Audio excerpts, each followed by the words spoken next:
Hello बच्चों, जय हिंद। तो आज राउल्ट के नियम के बारे में बात करेंगे। इससे पहले आप हेनरी का नियम और उसके एप्लीकेशन के बारे में आप समझ चुके हैं। तो राउल्ट के नियम में हम द्रव विलेय, द्रव विलायक, ठोस विलेय, ठोस विलायक यानी दो विलयनों के लिए दो तरीके से बात करेंगे। तो हेनरी लॉ में KH है, यानी KH हेनरी नियतांक है। तो उसमें उसको सब्स्टिट्यूट हम शुद्ध विलायक के वाष्प दाब से या उस अवयव के शुद्ध अवस्था में वाष्प दाब से हम सब्स्टिट्यूट कर सकते हैं। जो मैं बोल रहा हूँ उसको आप देखेंगे जब हम फार्मूला लिखेंगे, यानी उसका गणितीय रूप लिखेंगे। तो पहले राउल्ट का नियम का स्टेटमेंट दोनों विलयनों के लिए पढ़ लेते हैं। क्या है ठोस द्रव के लिए, क्या है द्रव द्रव के लिए। पहले पढ़ेंगे द्रव द्रव के लिए। तो इनका हम दो तरीके से इस्तेमाल मतलब स्टेटमेंट दे सकते हैं दो विलयनों के लिए। तो पहला हिंदी में लिख दें भाई, राउल्ट का नियम। तो ये है द्रव द्रव विलयन के लिए, द्रव द्रव विलयन के लिए। दूसरा है ठोस द्रव विलयन के लिए। इसका क्या मतलब है, दोनों ही विलेय और विलायक दोनों ही द्रव रहेंगे, तब के लिए ये नियम हम बताएंगे अभी जो स्टेटमेंट है। दूसरा ठोस द्रव, यानी ये रहेगा अवाष्पशील विलेय, अवाष्पशील विलेय रहेगा। ये जाहिर सी बात है कि पहला वाला विलेय है, दूसरा वाला विलायक।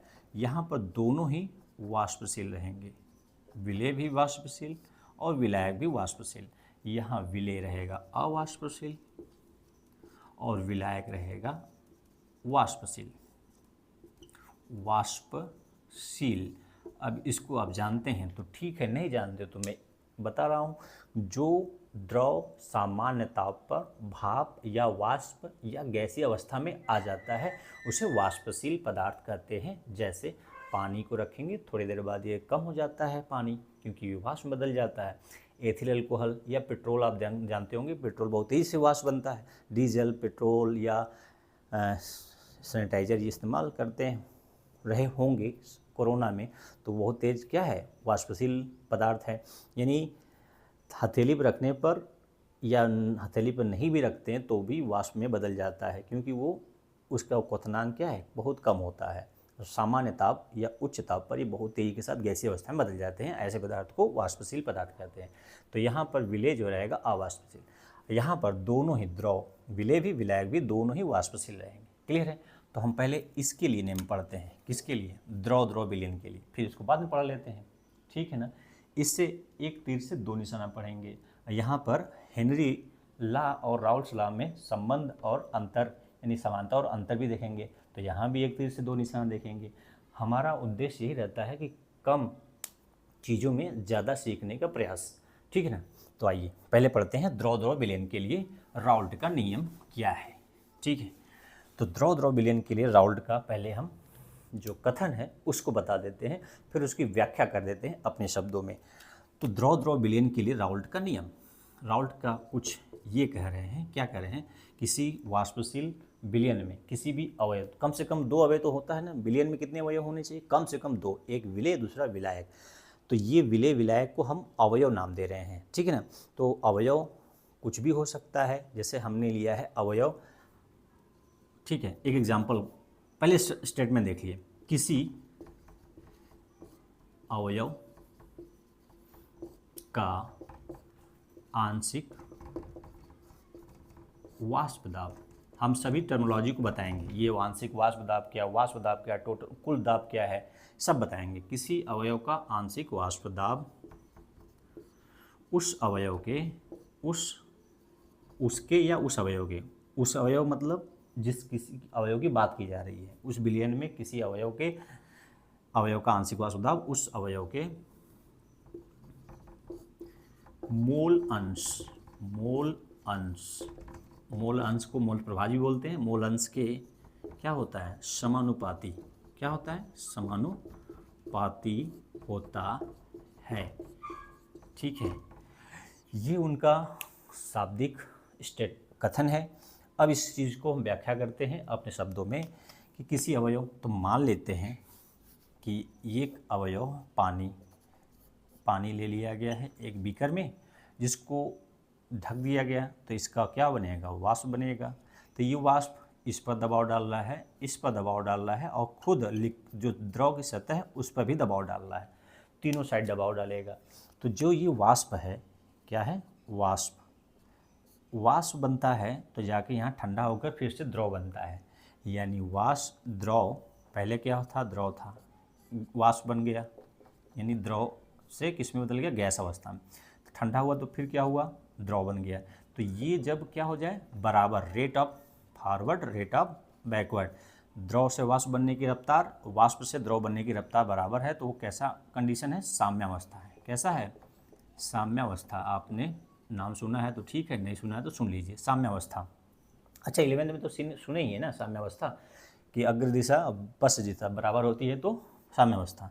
तो इस समय वाष्प द्वारा, जो वाष्प बना है ना, वाष्प द्वारा द्रव की सतह पर जो दबाव डाल रहा है उसी को बोलते हैं वाष्प दाब। क्या बोलते हैं, वाष्प दाब। क्या चीज़ है कि द्रव का वाष्प साम्यावस्था पर द्रव की सतह पर जो दबाव डालता है उसे वाष्प दाब कहते हैं। हालांकि दबाव तो बर्तन के सभी दिशाओं में डालेगा, लेकिन हमने साम्यावस्था कंडीशन लिया है, और द्रव की सतह पर जो दबाव लिया है उसी को वाष्प दाब कहते हैं।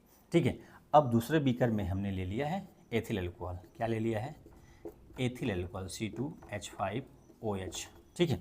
अच्छा, इसके वाष्प दाब को हम डिनोट कर रहे हैं P1 से, और P for pressure, 1 for component 1 है, और इसको शुद्ध अवस्था में तो P0। ठीक है, शुद्ध अवस्था में उसका जल का वाष्प दाब है। अब शुद्ध अवस्था में एल्कोहल ले लिए हैं, तो इसका वाष्प बनाना, तो एल्कोहल का वाष्प है, तो ये भी दबाव डालेगा चारों तरफ। तो द्रव की सतह पर जो दबाव डाला गया, कब, साम्यावस्था पर, तो उसको क्या कहेंगे, एथिल अल्कोहल का वाष्प दाब। तो इसको हम कंपोनेंट 2 बता रहे हैं, यानी इसको हम कंपोनेंट क्या ले लिए, 2।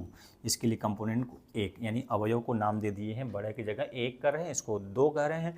इसका वाष्प दाब को पीछे दिखा रहे हैं, इसके दूसरे अवयव का लिए है, इसलिए 2 लिखे हैं, और यहाँ शुद्ध रूप में लिया गया तो P0 ले लिए हैं। यानी P क्या है प्रेशर, नॉट क्या है शुद्ध रूप में, 2 क्या है अवयव को हम नाम दे दिए हैं 2।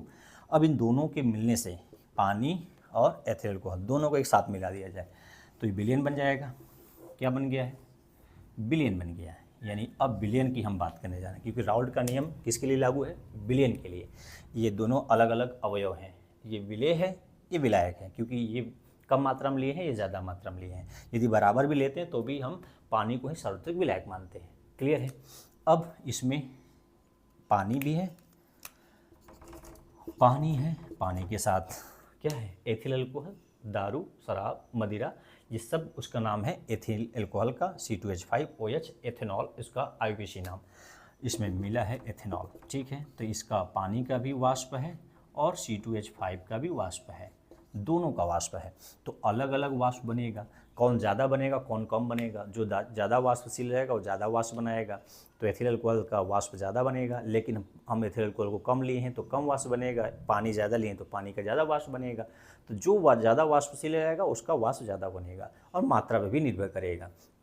तो हम ज़्यादा कम से बात नहीं करेंगे, बस इतना बोलेंगे कि जो वाष्पशील ज़्यादा रहेगा, जिसका क्वथनांक कम रहेगा, वो ज़्यादा वाष्प बनाएगा। ठीक है ना। तो हम इसके वाष्प दाब को यहाँ पर विलयन में किससे डिनोट करेंगे, P1 से, और इसके वाष्प दाब को P2 से। यहाँ नॉट शब्द इस्तेमाल नहीं कर रहे हैं क्योंकि शुद्ध अवस्था में नहीं है, अब विलयन में हो गया है। ठीक है ना। अब ये जो इसके जो दबाव है वाष्प दाब, अब उसको शुद्ध रूप में वाष्प दाब न करके आंशिक वाष्प दाब कहेंगे। क्या कहेंगे, P1 को क्या कहेंगे, यहाँ पर लिख देता हूँ, आंशिक वाष्प दाब। अच्छा, 1 किसके लिए है, पानी के लिए, तो पानी का आंशिक वाष्प दाब ये हो गया। और P2 क्या है, ये भी आंशिक वाष्प दाब है, किसके लिए, ये जल के लिए है, पानी के लिए, एथिल अल्कोहल के लिए। एथिल, यहाँ पर हम एग्जाम्पल ले रहे हैं इसलिए हम नाम दे रहे हैं, आप नहीं नाम देंगे तो 1 और 2 का एल्कोहल, एथिल अल्कोहल के लिए। ठीक है, आंशिक वाष्प दाब विलयन में किसी एक अवयव का आंशिक वाष्प दाब, चाहे पानी के लिए बात करिए चाहे एथिल अल्कोहल के लिए बात करिए। बात समझ में आ रहा है। आंशिक वाष्प दाब मतलब कुल दबाव में एक अवयव का कितना दाब है वही उसका आंशिक दाब है। तो पानी का अलग दाब होगा, वाष्प दाब, एल्कोहल का अलग दाब वाष्प दाब होगा। तो इसका क्या कहलाएगा, आंशिक वाष्प दाब, इसका क्या कहलाएगा, आंशिक वाष्प दाब। और दोनों को यदि आंशिक दाब जोड़ देंगे तो किसके बराबर हो जाएगा, पी टोटल, क्योंकि पी टोटल को मतलब कुल दाब, इसका आंशिक दाब, इसका आंशिक दाब, दोनों को जोड़िए तो कुल दाब के बराबर हो जाएगा। क्लियर है ना।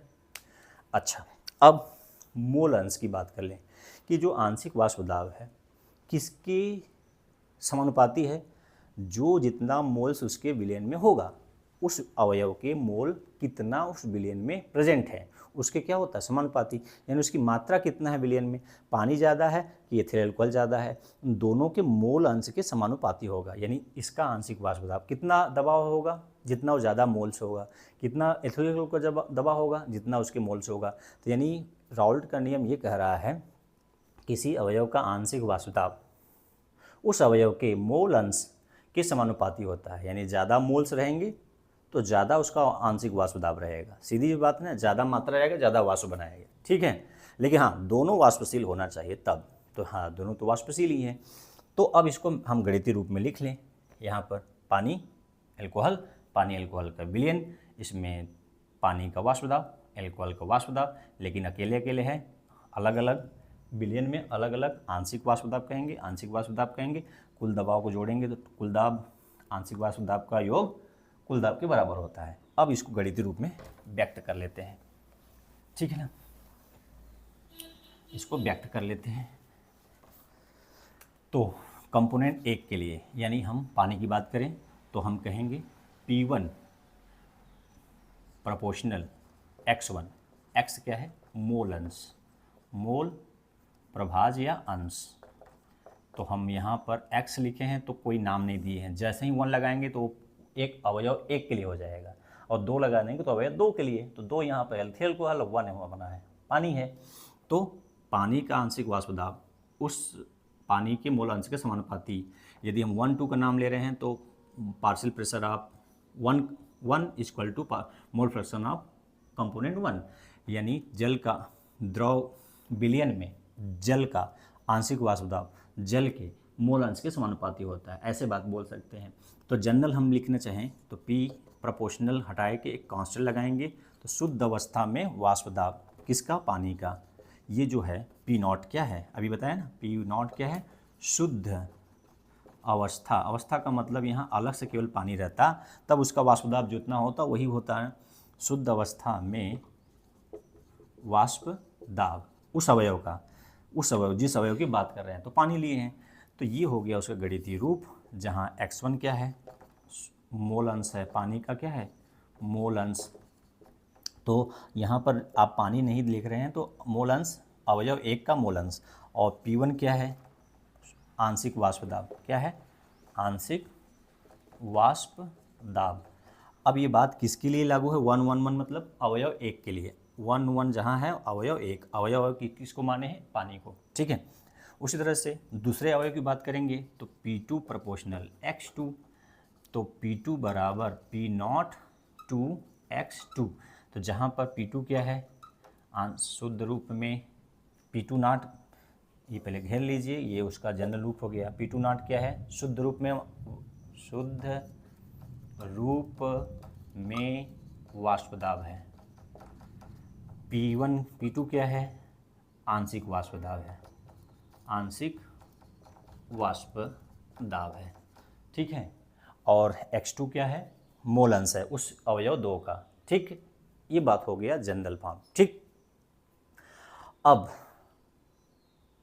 जनरलाइज फॉर्म आप समझ गए हैं कि किसी भी अवयव का, तो यहाँ पर हमने 2 अवयव लिया था, यदि दूसरा अवयव तीसरा अवयव होता तो वही संबंध हो जाता। तो जनरल हम इसको क्या लिख सकते हैं, हम नाम न देकर 1, 2 तो लिख सकते हैं P प्रोपोर्शनल X, P बराबर P0 X, जहाँ P0 क्या है, शुद्ध अवस्था में उस अवयव का वाष्प दाब है। शुद्ध अवस्था मतलब अकेले यदि वो होता, उसका वाष्प जो होता वो ठीक उसके बराबर होता यदि मोल फ्रैक्शन कितना लिया जाए, 1 ले लिया जाए, मोल फ्रैक्शन कितना ले, 1, तो P बराबर किसके हो जाएगा, P0 के। यानी मोल अंश का अधिकतम मान कितना हो सकता है किसी अवयव के, 1। यदि मोल अंश 1 है तो P0 बराबर है, यानी इसमें पानी और एथिल अल्कोहल है, ठीक है। तो दोनों के मोल अंश का योगफल कितना होगा, 1 के बराबर हो जाएगा। ठीक है, तो ये अधिकतम वाष्प दाब क्या होगा, आंशिक वाष्प दाब उस अवयव के शुद्ध रूप में वाष्प दाब के बराबर होगा जब मोल अंश 1 हो जाएगा। ठीक है ना, तो ये बात हो गया जनरल राउल्ट का नियम। क्या हो गया, राउल्ट का नियम, जब द्रव द्रव विलयन के लिए हम बात करते हैं तब। ठीक, अब ये जो जनरल फार्मूला है ये हेनरी के नियम से क्या समानता रखता है या क्या अंतर रखता है, ये भी कभी कभी क्वेश्चन आपसे पूछा जा सकता है, या समझ बढ़ाने के लिए आपसे पूछा जा सकता है। पूछा कि आप खुद तुलना कर सके, आप समझ सकते हैं, अपने समझ लेवल बढ़ा सकते हैं। तो हेनरी के नियम से क्या समानता है, कुछ ऐसा ही आपने देखा होगा हेनरी नियम में, कि हेनरी नियम द्रव में गैस की विलेयता के लिए बात करता है। यहाँ पर आपने देखा कि द्रव द्रव दोनों द्रव है, वहाँ पर गैस द्रव था, यहाँ पर द्रव द्रव के लिए है। ठीक है ना, तो ये है राउल्ट का नियम। हेनरी नियम याद आ रहा है, नहीं याद आ रहा है, हेनरी का नियम, इसमें क्या लिखा गया था, P प्रोपोर्शनल X, P बराबर जो प्रोपोर्शनल हटा के KH नाम दिया गया था, जहाँ पर KH क्या है, हेनरी नियतांक, और यहाँ पर P0 क्या है, शुद्ध अवस्था, शुद्ध रूप में या अवस्था में अवयव का वाष्प दाब। यानी ये जो हेनरी नियतांक निकाला जाएगा थोड़ा टेढ़ा काम है, और शुद्ध अवस्था में वाष्प दाब निकालना आसान है। मशीन से जो दाब निकालने वाली मशीन है, दाब ज्ञात करने वाली मशीन है, उससे आप शुद्ध अवस्था में वेपर प्रेशर कैलकुलेट कर सकते हैं। लेकिन हेनरी लॉ के लिए थोड़ा टेढ़ा मेढ़ा आपको जाना पड़ेगा। तो कौन सा आसान है, राउल्ट का नियम आसान होगा, क्योंकि KH का मान हम जब विशेष परिस्थिति या विशेष टेक्निक लगाएंगे तब हमें KH का मान पता चलेगा। तो चलिए, वो तो हो गया निकालने का तरीका, भाई हमें समानता देखना है। तो दोनों में समानता, तो लिखेंगे यहाँ क्या है समानता। समानता क्या है, पहला कि दोनों नियम में आंशिक वाष्प दाब लिया जाता है, अवयव का क्या लिया जाता है, अवयव का, लिख लीजिए, दोनों में अवयव वाष्पशील होता है, वाष्पशील अवयव, वाष्पशील, क्योंकि वो गैस है तो गैस तो वाकई ऑलरेडी वाष्पशील होता है। तो वाष्पशील अवयव का आंशिक वाष्प दाब व मोल अंश लिया जाता है, वह मोल अंश लेते हैं। क्या लेते हैं, दोनों में क्या लेते हैं, आंशिक वाष्प दाब और मोल अंश लेते हैं। ये तो समानता हो गया। दूसरा में मोल अंश और आंशिक वाष्प दोनों लेते हैं। ठीक है, समानता हो गया। दोनों नियम में वाष्पशील अवयव का आंशिक वाष्प दाब और मोल अंश में समानता देखते हैं, यानी मोल अंश की तुलना करते हैं। ठीक है, तो ये समानता। अंतर क्या है, हालांकि समानता एक ही हो गया। ठीक है, समानता दूसरा भी हो सकता है कि आप उसको अलग अलग तोड़ दीजिए, वाष्पशील के लिए है और आंशिक दाब की बात होती है, मोल अंश की बात होती है। 3 तरह से ऐसे बता सकते हैं एक ही पॉइंट को। अब असमानता यानी अंतर क्या है, अंतर, यहाँ पर अंतर में आप देख रहे हैं कि जो बराबर समानुपाती हटाया गया तो बराबर करके P0 लगाया गया, यहाँ समानुपाती हटाया गया तो KH लगाया गया। तो KH हेनरी नियतांक और P0 शुद्ध अवस्था में वाष्प दाब, दोनों का क्या है, अंतर है कि जब ये बराबर हो जाए तब ये बराबर नियम हो जाएगा, यानी KH और P0 बराबर होता है तब हेनरी नियम, राउल्ट नियम बराबर होगा। तो ये अंतर कि KH और P0 दोनों में अलग अलग कांस्टेंट रखा गया है, एक में हेनरी नियतांक रखा गया है, एक में जो स्थिरांक रखा गया है वो P0 रखा गया, शुद्ध रूप में वाष्प दाब हेनरी नियतांक। तो ये हो गया अंतर कि हेनरी नियम में KH का इस्तेमाल किया जाता है और राउल्ट नियम में शुद्ध अवस्था में वाष्प दाब लिया जाता है जब हम समानुपाती हटाते हैं। ठीक है, अच्छा, दोनों ही नियम अपने अपने के लिए सही है। ये गैस की विलेयता अधिक घोलने के लिए हेनरी का नियम, और द्रव में कितना द्रव विलयन में उसके मोल अंश पर उसके वाष्प दाब में क्या संबंध होता है, राउल्ट के नियम से हम जान सकते हैं। ठीक है, द्रव में द्रव विलेय को घोलने पर विलेय और उसके वाष्प दाब में क्या समानता है, उसके मोल फ्रैक्शन में क्या रिलेशन है, इसके लिए राउल्ट का नियम ज्ञात कर सकते, राउल्ट के नियम से ज्ञात कर सकते हैं। ठीक है, अब हमने यहाँ लिया द्रव के लिए, अब हम ठोस द्रव के लिए बात करते हैं। ठीक है ना, तो मैंने आपसे बताया कि एक तीर से दो निशाना। तो हमने राउल्ट का नियम द्रव के लिया और हेनरी के नियम से क्या संबंध था, क्या अंतर है वो बता दिया। आज अगला बात करते हैं ठोस द्रव के लिए, यानी राउल्ट का नियम दूसरे के लिए भी लागू होता है क्या, जब आपका अवाष्पशील विलेय हो और वाष्पशील विलायक हो, यानी हम ये कह सकते हैं ठोस द्रव विलयन हेतु राउल्ट का नियम। हिंदी वाला भूल जा रहा है, राउल्ट का नियम, ठीक है। तो ये किस तरह से इसको बता सकते हैं, तो एक कल्पना करते हैं या एक बीकर लेते हैं, कल्पना करके या कुछ ऐसे मान के कि ये क्या है, पानी है, इसमें पानी वाष्प बनेगा, भाप बनेगा, तो इसका वाष्प दाब को हम P0 से रिप्रेजेंट कर रहे हैं कि केवल पानी है, भाप बना, तो इसका जो दबाव होगा, इसको दबाव को हम किससे डिनोट कर रहे हैं, दिखा रहे हैं P0 से। अब उसी उतनी ही पानी है, अब इस पानी में हमने घोल दिया चीनी की कण, यानी चीनी घोल दिया, क्या घोल दिया, चीनी। ये क्या है, चीनी। कितना ग्राम है, मान लीजिए 10 ग्राम है। कितना पानी है, 1 लीटर है। यहाँ पर पानी 1 लीटर है, यहाँ कुछ नहीं है, ये सिर्फ विलायक, शुद्ध विलायक है। यहाँ ये विलयन है क्योंकि चीनी घुल चुका है। अब दोनों का वाष्प दाब की हम तुलना करेंगे। ये इसका वाष्प बना, तो जो वाष्प बना, ये वाष्प बना, इसके दबाव, इस वाष्प का जो दबाव होगा इसकी तुलना में कम होगा या ज़्यादा होगा। तो आप क्या सोच रहे हैं, इसका वाष्प दाब जाहिर सी बात है विलायक के वाष्प दाब से कम होगा। क्यों, क्योंकि चीनी के कण पानी को वाष्प बनने से क्या करेंगे, रोकेंगे। क्यों, क्योंकि इसके सरफेस पर जो सतह है, पानी की सतह से वाष्प बनता है, लेकिन जब वाष्प बनता है तो चीनी के कण उसको क्या करेंगे, बाधा उत्पन्न करेंगे वाष्प बनने से। तो इसके वाष्प दाब को हम किससे डिनोट कर रहे हैं, PS। S for solution, P for pressure, vapour pressure of solution, vapour pressure of solvent in pure state. तो वाष्प दाब में कमी आ जाएगी, क्या आ जाएगी, वाष्प दाब में कमी। अब कमी को केमिस्ट्री की भाषा में अवनमन भी बोलते हैं, क्या बोलते हैं, अवनमन। अवनमन, कितना कमी आ जाएगी, घटा दीजिए P0 में से PS को घटा दीजिए, कमी पता चल जाएगी। मान लीजिए इसका वाष्प दाब 2 ATM है, एटमॉस्फेरिक प्रेशर, इसका वाष्प दाब है 3 ATM, तो कुछ कम हो गया ना वाष्प दाब, इसका कितना कम हो गया, इसमें से इसको घटा देंगे तो पता चल जाएगा। तो एक हाइपोथेटिकल वैल्यू लिए हैं हम 2 और 3, तो 3 में से क्या कर दीजिए, 2 घटा देंगे तो कितना आ गया, 1 ATM की कमी आ गई, अवनमन, ठीक है। लेकिन कितना गुना कम आ गया, कितना गुना कमी हो गई, यानी इसका वाष्प दाब इसके वाष्प दाब से कमी पता चल गया, लेकिन ये कमी कितना गुना कम है इससे, इसको बोलते हैं आपेक्षिक वाष्प दाब में कमी या अवनमन। क्या बोलते हैं,